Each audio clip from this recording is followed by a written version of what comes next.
Assalamualaikum warahmatullahi wabarakatuh. Halo Sobat Sarjana. Bicara tentang organisasi dan negara, tentu keduanya memiliki unsur yang berbeda. Tapi keduanya memiliki tujuan yang sama, yakni sama-sama menjadi fondasi dan pilar bagi kesatuan bangsa Indonesia. Baik Sobat Sarjana dimanapun berada, hari ini kita kedatangan tamu spesial. Beliau juga merupakan salah satu pengurus PP ISNU, yakni Sekretaris Departemen Organisasi dan Kaderisasi, Gus Makmun Rosyid. Selamat datang Gus. Terima kasih sudah berkenan mengundang ke sini. Terima kasih juga sudah berkenan hadir. Gus sehat Gus? Alhamdulillah sehat. Alhamdulillah, semoga sehat selalu ya Gus ya. Gus, hari ini kita akan berbicara organisasi kuat, negara kuat. Tapi sebelum masuk ke pertanyaan, saya mau mengeluti dulu nih, dari masa kecil Gus, sepak terjang Gus, hingga prosesnya sampai pada saat ini sudah menulis berbagai buku, kurang lebih 15 ya. Nah, aku secara pribadi mau sama teman-teman Sobat Sarjana juga pasti mau mendengar sepak terjangnya Gus dulu. Gimana proses dari kecil sampai saat ini? Ibarat perjuangan itu, saya mengalami sebuah proses yang tanpa dituntun. Jadi di dalam berjalan itu saya berjalan sendiri hingga kemudian ketika kuliah baru menemukan sosok figur yang harus dijadikan teladan. Siapa itu kira-kira Gus? Almarhum Ki Haji Ahmad Hasyim Muzadi. Di masa kecil saya hingga kemudian sampai di bangku kuliah itu berjalan sesuai dengan apa yang saya anggap benar dan apa yang kemudian membuat karakter saya kuat dan di mana saya harus berpijak. Maka lintas provinsi, lintas kabupaten kota, kemudian petualangan, kalau di dalam intelijen itu ada yang disebut dengan infiltrasi. Jadi infiltrasi itu kita masuk ke sebuah objek, kita menyelami, kita mengetahui, tetapi kita tidak sampai menjadi objek itu. Misalnya kita masuk ke ruangan A, kita mengetahui bagaimana mekanismenya, bagaimana kerjanya, apa yang kemudian mereka hasilkan. Itu sudah saya lakukan sejak SD hingga kemudian kuliah bagi saya udah selesai. Maka kemudian kembali ke habitat awal sebagai warga Nahdien. Dan ketika kembali itu maka Banom di dalam organisasi Nahdlatul Ulama itu tujuannya adalah PP ISNU itu sendiri. PP ISNU. Kalau mengenal organisasi sendiri, terkhususnya NU tuh dari kecil apa masuk perguruan tinggi baru tahu itu NU? Secara kekeluargaan karena lahir di Sumatera itu secara otomatis kulturalnya pasti NU.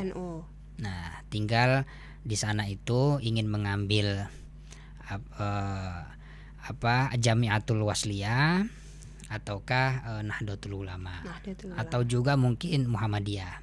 Tetapi karena kultural umumnya orang masyarakat Sumatera itu dekat dengan NU, maka di keluarga pun adalah Nahdien, maka pelabuhan di dalam berorganisasi itu ya tetap NU. Tetap NU. Tetapi masuk ISNU ini ketika memang bangku kuliah. Tapi saya baca CV-nya tinggalnya di Sulawesi. Ya. Itu gimana tuh ceritanya Gus? Itu namanya Bhinneka Tunggal Ika. Masya Allah. Jadi bapak saya orang Kalimantan Banjarmasin, ibu saya orang Batak. Nah, kemudian saya sempat sekolah di Sulawesi Tengah, kemudian sempat di Sulawesi Selatan, sempat di Kalimantan, hingga kemudian 2010 almarhum Ki Haji Ahmad Hasyim Muzadi udah sekarang stay-nya di Jakarta. Maka kemudian saya balik ke Jakarta, kemudian bersama dengan beliau sampai sekarang, sampai beliau wafat di tahun 2017. Insyaallah. Gus, itu tadi sedikit ya kisah cerita sepak terjang Gus dari kecil sampai besar. Tapi sedikit cerita atau pengalaman untuk berbagi kepada Sobat Sarjana memulai menulis sampai sudah menerbitkan 15 buku.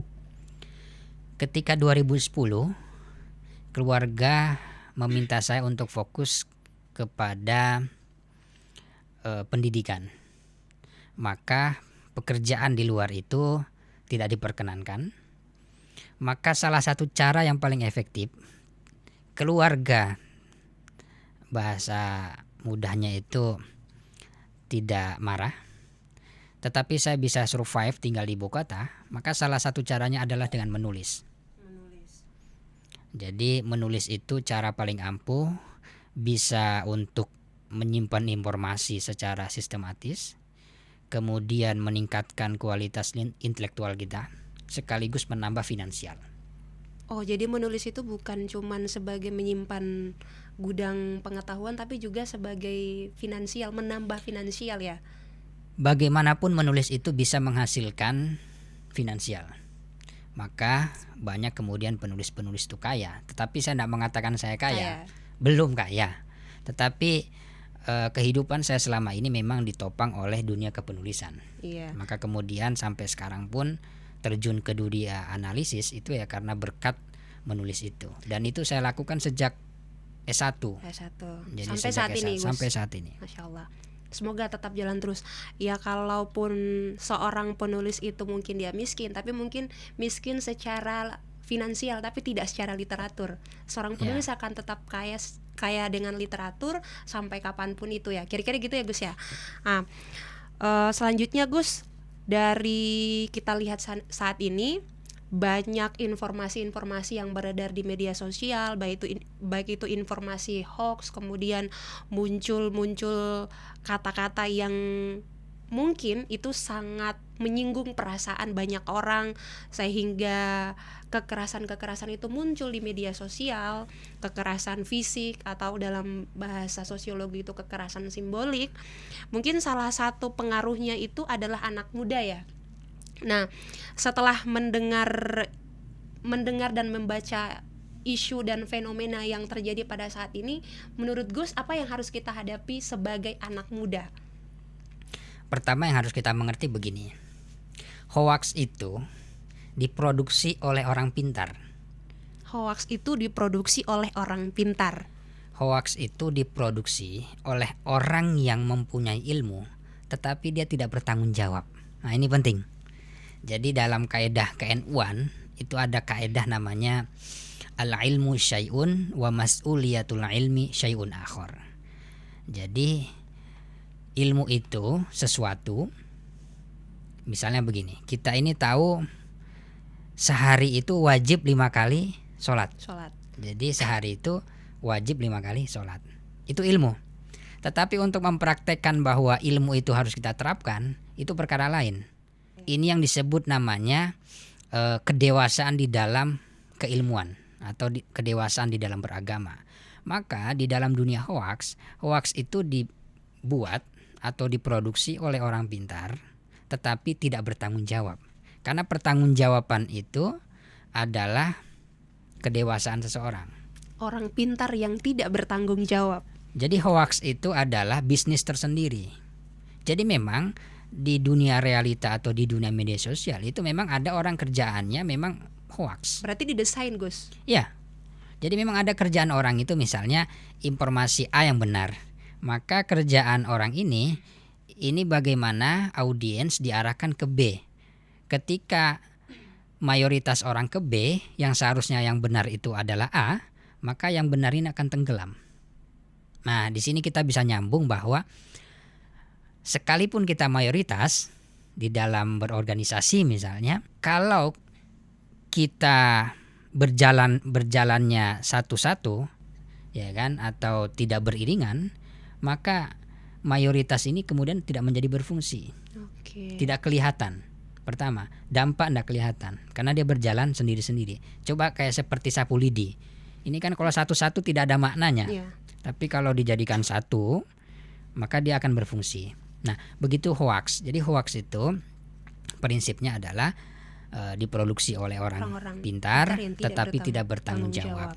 Nah, ketika sudah pada dunia seperti itu, maka kita mengenal juga step berikutnya, namanya globalization. Globalization itu adalah yang awalnya dulu teori di dalam ilmu pertanian. Jadi ada di dalam ilmu pertanian itu namanya ilmu globalization. Tetapi beberapa tahun terakhir ilmu ini kemudian teori ini dipakai di dalam dunia politik, kemudian komunikasi publik hingga administrasi publik. Apa yang ingin saya maksud bahwa tadi ada hoax, ya kan, diproduksi oleh orang tidak bertanggung jawab. Maka di dalam teori globalization itu, ini ada informasi dari luar negeri yang memang ditransformasi ke Indonesia. Ada juga informasi di Indonesia yang dibawa ke luar negeri. Nah, ketika saling transfer informasi ini, maka ada yang satu harus kita jaga, yaitu konteks. Konteks daripada informasi itu. Nah, kenapa kemudian orang banyak juga percaya terhadap hoax? Pertama, dia tidak paham konteks, dan memang konteks ini bisa jadi dihilangkan. Isinya berarti tidak ada arti ya. Akhirnya orang yang menerima informasi ini kehilangan tafsir yang seharusnya. Misalnya kita bicara misalnya simulasi kejadian di negara kita belakangan ini. Kita yang berada di Indonesia dengan orang luar negeri yang berada di luar negeri, tetapi di orang Indonesia, itu persepsinya pasti akan berbeda. Sama orang yang di dalam. Sama orang yang ada di Indonesia. Bisa jadi misalnya seperti ini. Ada kasus A misalnya. Ada kasus A, pemerintah sudah menjalankan tugas dan fungsinya. Tetapi karena dipotret terlalu jauh, maka pasti kelihatan sisi-sisi yang dia tidak merekam. Maka kemudian terjadilah generalisasi dan sebagainya. Tetapi apapun itu, baik negara, pemerintah, apalagi sampai ke level organisasi, memang tidak ada yang sempurna. Nah, ketidaksempurnaan itu bisa menimbulkan celah-celah di dalam dunia tafsir itu. Berarti orang pintar yang tidak bertanggung jawab itu memanfaatkan isi-isi konteks seperti itu ya Gus ya. Nah, sekarang ketika sudah dijawab oleh Gus sendiri tadi, ini muncul isu atau diskus di luar mengenai organisasi. Nah, menurut Gus sendiri dengan tema yang kita angkat hari ini, organisasi kuat, negara kuat, apa yang harus kita lakukan sebagai anak muda ketika menerjemahkan soal organisasi kuat, negara kuat dengan berbagai isu dan fenomenal yang terjadi pada saat ini, Gus? Organisasi kuat, negara kuat itu seperti antara kekuatan dan ketahanan itu berjalan seiring. Kekuatan dan ketahanan. Kekuatan itu ibaratnya fisik luar, ketahanan itu sisi terdalam. Jadi fungsi dari keberadaan organisasi, lebih-lebih keberadaan Nahdlatul Ulama sebagai orang yang punya hak untuk mengklaim atas berdirinya Negara Kesatuan Republik Indonesia ini, maka negara tidak boleh acuh tak acuh terhadap Nahdlatul Ulama. Karena apa?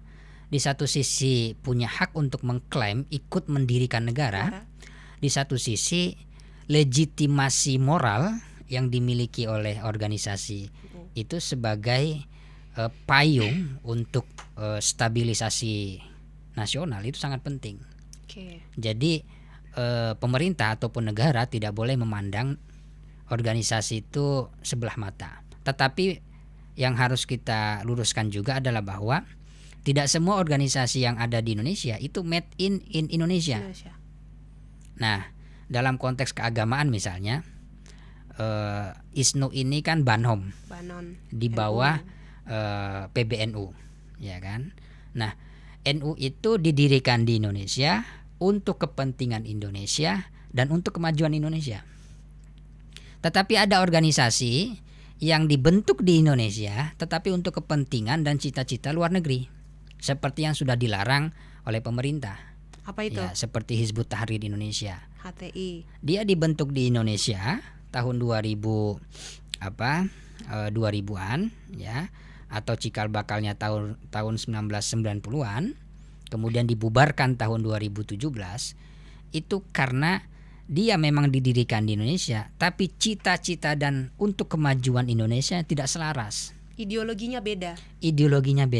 Makanya kita runut dengan teori globalization tadi, ada informasi yang memang dibawa ke Indonesia untuk merubah sebagian cara pandang beragama dan berpolitik orang Indonesia, tetapi tidak sesuai dengan koridor keindonesiaan. Berarti sebagai anak muda juga ketika mau ikut organisasi juga harus memilih dan memilah ya. Ya, Organisasi mana yang tepat untuk kita ikuti. Karena di sana ada ideologi yang harus kita anut. Gitu ya Gus ya. betul. Nah, kira-kira dalam ISNU sendiri yang perlu kita pertahankan sebagai anak muda itu nilai-nilai apa saja yang perlu kita tanamkan lebih dalam? Dalam potret seperti tadi itu, maka ISNU sebagai dapurnya NU lah.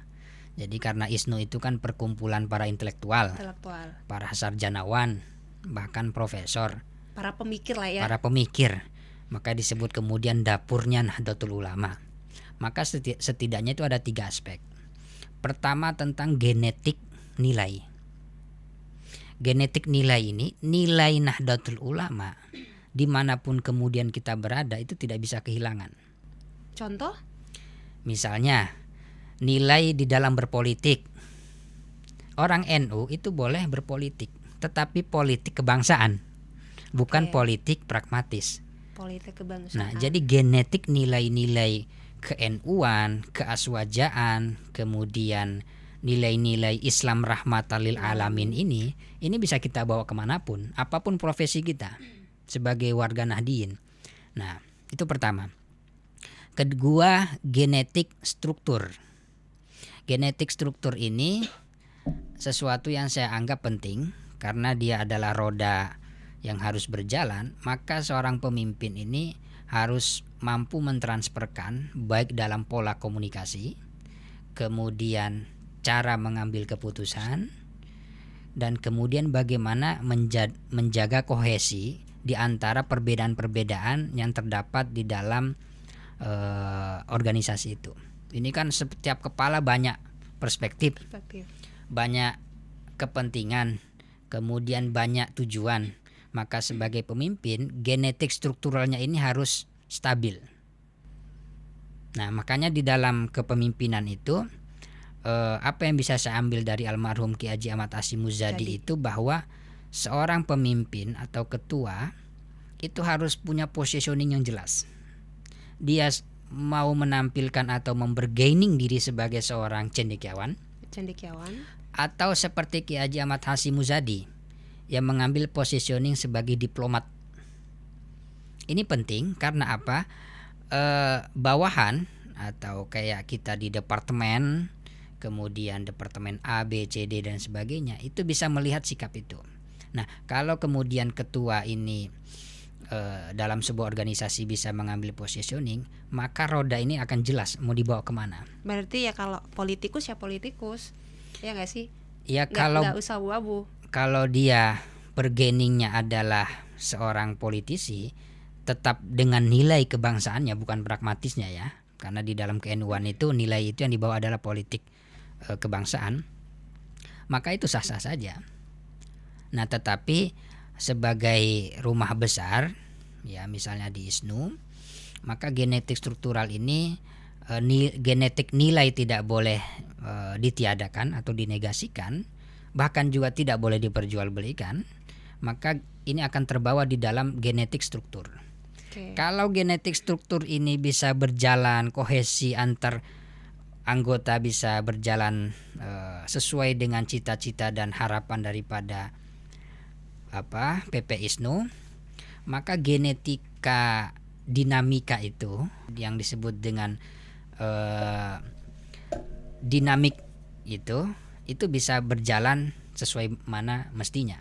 Karena yang disebut dengan dinamika itu seseorang tidak meninggalkan nilai-nilai tetapi bisa beradaptasi dengan lingkungan dan tantangan yang ada. Berarti kekuatan organisasi itu sangat mempengaruhi seseorang. Ya, karena dia bisa beradaptasi, tetapi kalau genetika nilai ini tidak ada di dalam tubuh dia, maka dia kehilangan sisi kepemilikan organisasi. Misalnya begini, dalam konteks kenegaraan misalnya, dia menjadi pejabat, ya kan, dari partai A misalnya. Nah, karena genetika nilai itu tidak ada, maka ketika dia menjadi pejabat itu dia tidak bertanggung jawab terhadap kepartaiannya, apalagi ke rakyat yang memilih dia. Ketika sudah kehilangan tanggung jawab itu, pertama kehilangan status kepemilikan yang menjiwai dia, maka itu yang kemudian menghilangkan sisi empati dia sebagai pejabat publik. Kemudian dia kadang-kadang melakukan sesuatu yang di luar norma-norma hukum dan lain sebagainya. Nah, maka antara genetik nilai, kemudian struktur dan dinamika ini harus berjalan seiring. Kalau tiga ini tidak berjalan, maka roda ini bisa pincang. Gitu.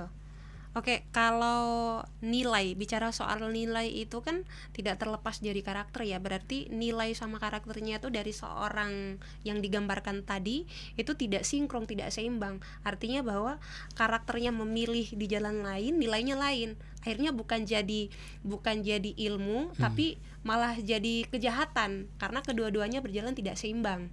Nah, sekarang kalau kita bicara soal kekuatan organisasi itu sangat mempengaruhi, berarti negara juga harus punya kekuatan untuk mempengaruhi itu. Misalnya dalam pengambilan kebijakan dia harus pro terhadap kepentingan umat atau kepentingan banyak orang. Nah, sekarang aku mau bertanya lagi nih, Gus. Dari penjelasan yang tadi itu kemudian muncul pertanyaan di benak saya, mengapa kekuatan organisasi itu sangat berpengaruh penting dalam kehidupan masyarakat? Kenapa kekuatan organisasi itu sangat penting? Apa alasannya? Organisasi itu bisa kita bilang sebagai penerjemah di pasar. Jadi logika birokrasi itu kan pasti bertemu dengan logika pasar. Oke. Maka organisasi itu sebagai penerjemah daripada logika pasar agar apa yang dikehendaki oleh negara sesuai dengan kepentingan dan maslahatul ummahnya, itu kemaslahatan publik, itu bisa berjalan seiring.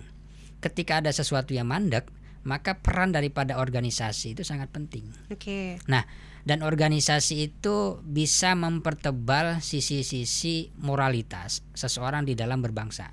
Selama organisasi baik internal pemerintah maupun eksternal pemerintah itu punya kapasitas dan komitmen terhadap negara kesatuan Republik Indonesia. Nah, kalau kemudian organisasi itu tidak punya komitmen terhadap negara kesatuan Republik Indonesia, maka dia tidak bisa menjadi penerjemah pasar. Misalnya ketika situasi akhir-akhir ini negara dihadapi oleh demonstran. Misalnya, maka peran organisasi itu bisa mewujudkan perdamaian, bisa kemudian mengajak anggotanya untuk lebih tenang di dalam membawa aspirasi, kemudian bisa menyuarakan aspirasi tanpa harus melakukan anarkis dan sejenisnya. Nah, maka kepentingan organisasi pun harus selaras dengan kepentingan negara itu sendiri. Oke. Jadi kalau dilihat dengan sejarah, faktanya bahwa organisasi-organisasi muncul itu dari organisasi yang kecil kemudian melahirkan ide dan gagasan yang besar untuk membentuk kekuatan yang besar bagi bangsa Indonesia. Nah, kalau dari kacamata Gus sendiri, apakah dari organisasi yang kecil, misalnya dulu SI, itu mengalami pergeseran nggak sampai saat ini melihat organisasi yang dibentuk oleh Budi Utomo sama organisasi-organisasi yang sampai saat ini, apa itu pemerintah kemudian masih bisa menerjemahkan kekuatan dan fungsi dari sistem pemerintahan dan masyarakat itu sendiri?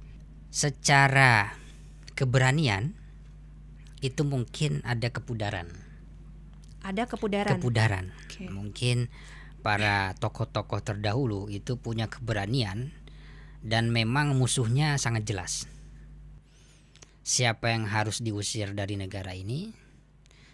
Jadi antara hitam dan putih, dan masyarakat bersatu. Kemudian tokoh mengeluarkan fatwa seperti fatwa Ki Haji Hasyim Asy'ari, maka fatwa itu dipedomani oleh masyarakat dengan satu suara. Nah, tetapi beriring waktu kepudaran itu mulai luntur, Kemudian dari segi idealisme di dalam berorganisasi pun luntur. Karena biasanya idealisme itu akan luntur atau menurun ketika berhadapan dengan konteks politik dan ekonomi. Berarti organisasi kepemudaan yang dulu sama saat ini tuh mengalami pergeseran ya, secara nilai dan karakter juga berbeda, Gus, kira-kira. Dan zaman pun karena berubah, maka cara orang mendrive sebuah organisasi atau beradaptasi pun tentunya mengalami perubahan. Yang penting yang tidak boleh berubah itu adalah nilai keindonesiaan, nilai kalau di dalam beragama itu Islam wasatiyahnya itu tidak boleh bergeser. Tetapi bagaimana pola komunikasinya, pola di dalam membangun bisnisnya, kemudian pola di dalam menghadapi partai-partai politik yang dulu itu hanya hitungan jari, sekarang lebih daripada jari kita, maka setiap organisasi kepemudaan itu pastinya berbeda. Dari kacamata Gus sendiri, apakah nilai nasionalisme itu masih kental di organisasi kepemudaan saat ini ataukah sudah mulai lentur? Mayoritas masih mempedomani Pancasila sebagai dasar kita di dalam bernegara, tetapi kita tidak bisa menutup mata bahwa ada sebagian rakyat Indonesia yang kehilangan identitas itu. Kenapa kemudian kehilangan identitas? Bisa jadi faktor salah satunya adalah dia masuk ke sebuah organisasi, baik itu organisasi yang kepemudaan ataupun semi partai, yang dia dipedomani oleh kepentingan luar negeri. Nah, biasanya identitas nasionalismenya atau identitas kenegaraannya itu pasti berkurang. Itu di dalam sebuah kelompok organisasi atau gimana, Gus? Iya. Jadi misalnya begini, kayak saya ambil tadi contoh seperti Hizbut Tahrir di Hizbut Indonesia. Dia kan rakyat Indonesia. Sebelum dia bergabung, nasionalisme ibaratnya kan 100%. Ya. Tetapi kemudian ketika dia masuk ke dalam organisasi seperti Hizbut Tahrir atau yang lebih ekstrim lagi kepada kelompok teroris, itu pasti sisi keindonesiaannya dan koridor di dalam beragamanya itu pasti ada yang menurun.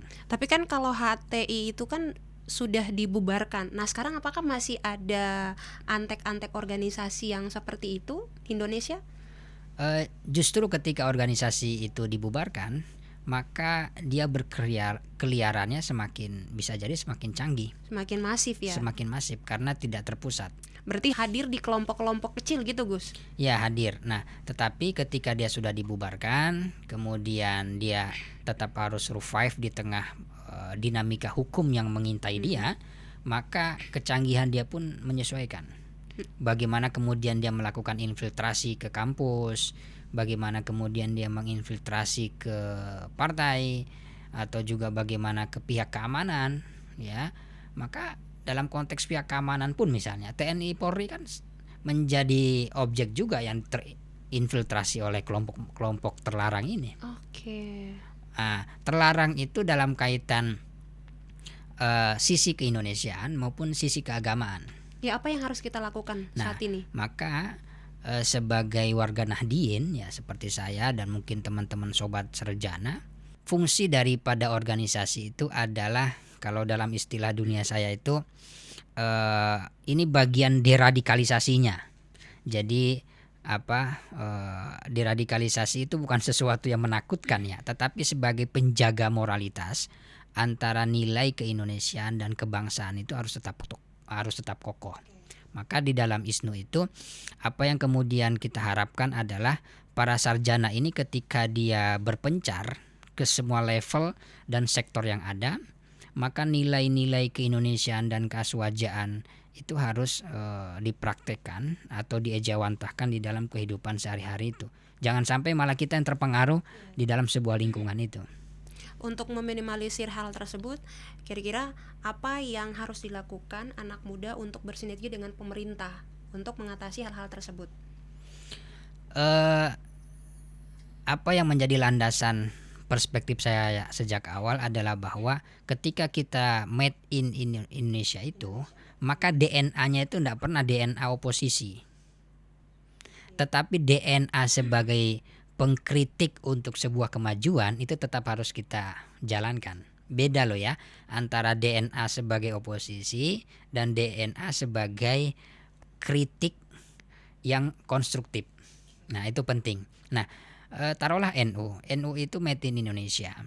Maka DNA-nya ini bukan oposisi, tetapi DNA-nya adalah memberi kritik konstruktif terhadap pemerintah ketika pemerintah berada di luar rel yang berbeda, yang tidak seharusnya dia jalankan.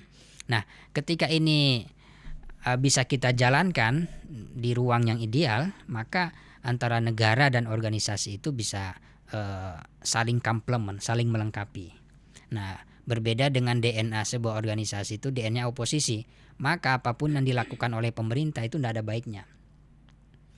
Sama misalnya kita ambil, ada memang orang itu yang tidak suka dengan pihak keamanan.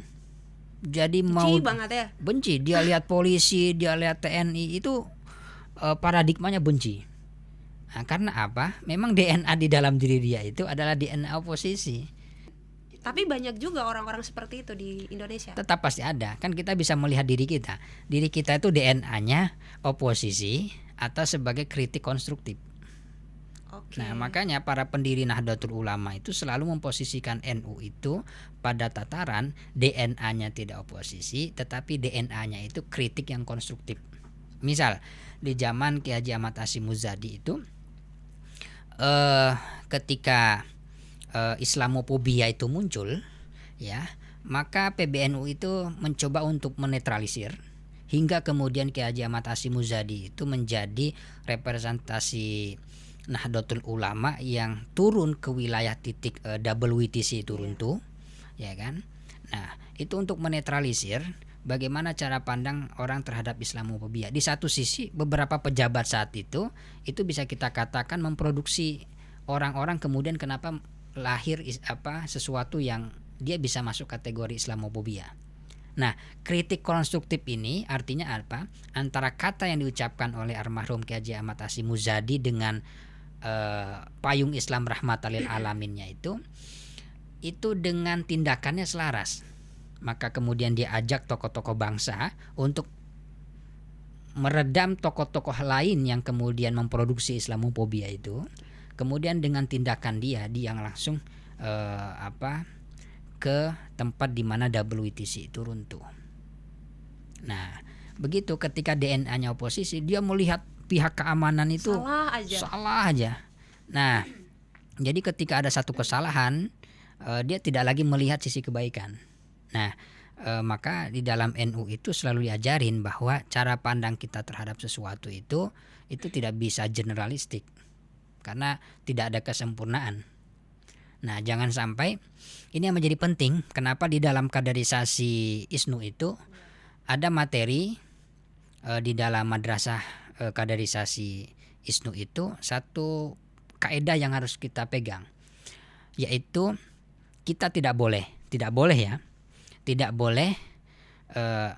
menerima kebenaran pada diri orang lain dan tidak menerima kesalahan pada diri kita. Nah, karakter dan jiwa seperti ini itu yang tidak diperbolehkan. Nah, itu salah satu kaidah kalau kemudian kita ikut di dalam madrasah kaderisasi ISNU itu. Apa yang harus kita lakukan? Bahwa makanya di dalam kajian-kajian kitab itu kan selalu diakhiri wallahu a'lam bishawab. Nah, filosofinya itu adalah bahwa pemerintah, kemudian pejabat, pihak keamanan itu kan pasti bisa benar dan bisa salah. Maka paradigma kita adalah yang benar harus kita amplifikasi agar kebaikan itu menjadi tersebarkan, tetapi ketika ada kesalahan maka kritik konstruktif itu yang harus kita jalankan. Kira-kira begitu. Oke, terima kasih Gus sudah hadir dan sangat luar biasa diskusi kita pada hari ini. Mungkin terakhir saya minta closing statement dari Gus sebagai pesan dan kesan untuk Sobat Sarjana juga pengurus ISNU di seluruh wilayah. Bagaimana tips kita sebagai anak muda itu menjaga loyalitas kita, menjaga jiwa nasionalisme kita, menjaga jiwa agar tetap kebudayaan bangsa Indonesia itu tetap dipegang secara utuh tanpa harus memiliki DNA yang seperti dijelaskan oleh Gus tadi. Sebagai sobat sarjana, khususnya di kalangan Ikatan Sarjana Nahdlatul Ulama, bahwa kita di dalam ber-NU sekaligus ber-Indonesia. Artinya kita di dalam ber-Indonesia tetap membawa atau menyuplai nilai-nilai keaswajaan dan ke-NU-an itu agar roda pemerintahan ini banyak terilhami nilai-nilai yang moderat. Maka di dalam NU itu kita mengenal 3 moderasi, ya kan? Moderasi di dalam berpolitik, ya kan? Moderasi di dalam beragama, ya kan? Wasatiyatu fiddin. Kemudian fil iktisad, yaitu moderasi di dalam berekonomi. Jangan sampai kemudian ekonomi ini hanya berkeliaran atau jatuh ke tangan orang-orang kaya. Itu yang disebut di dalam prinsip berisnu itu kaila yakuna dulatan baginal agniya. Tidak boleh berputar-putar di ruang lingkup orang kaya saja. Maka moderasi di dalam berekonomi itu menjadi penting. Nah, 3 moderasi ini bisa kita bawa di semua level dan sektor yang kita jalani. Ada yang profesinya sebagai dokter, ada yang profesinya sebagai akademisi.